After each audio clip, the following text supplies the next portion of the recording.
The moral of the story is, despite all of this, I'm still trying to lead a normal life, which actually brings me to my next point. Everything about my channel blowing up has really been life-altering for me. I went into the first weekend after the first week of school with 500 subscribers. I left that weekend with 100,000. I couldn't even believe what was happening. It was insane to me, and I'm so grateful for all of you guys who have stuck around and put up with whatever the heck this is. It never fails to amuse me how a lot of people want this, and yet they have no idea what it's really like. And I say that because I didn't know what it was really like either. At first, it's terrifying. I suddenly had a spotlight on my life, and obviously with this quick ascension allowed for a lot of criticism, not fun criticism. Let's just say that. You have to deal with everything when you're in my position, from the person who calls you four eyes, which, okay, fine, that's kind of funny, to the person who calls you anorexic. Oh, look at that, I just painted my microphone. Sorry there, little guy. One of the hardest experiences by far that I've ever had was going into a physics test a couple of minutes after reading a whole slew of hate comments. And I don't want to sit here and mope because I have one of the easiest jobs on the planet, and people are allowed to say whatever the heck they want. Free speech is something that should never be taken away, and I think that's something that all of us can agree on. So,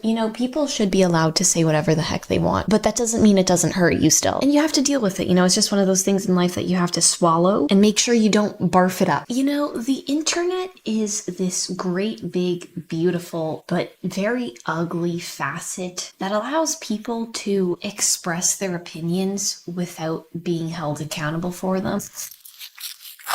Sorry, I was just really tempted to do that. And in the public square of the internet, this empowers a lot of usually timid people. A prime example of this is the beautiful monster that is Stan Twitter. Actually, okay, you know what? Let's have a conversation here really quickly. Stan Twitter deserves to burn in the bluest fire that human beings can create. I've never met a more aggressively stupid and ignorant group of people. And I've been blessed because my fan accounts on Twitter and Instagram are for the most part very civil, and I thank you guys for that. You guys also don't put me on this pedestal of untouchability, which I appreciate because that's the reason why we have Jake Paul. But man, everybody else is insane. Here's a pro tip for Stan Twitter. The moment you get personal in an argument is the moment you've lost it. This mini microphone has been through so much. Whatever genius it was in Silicon Valley that invented this, you deserve a Nobel Peace Prize.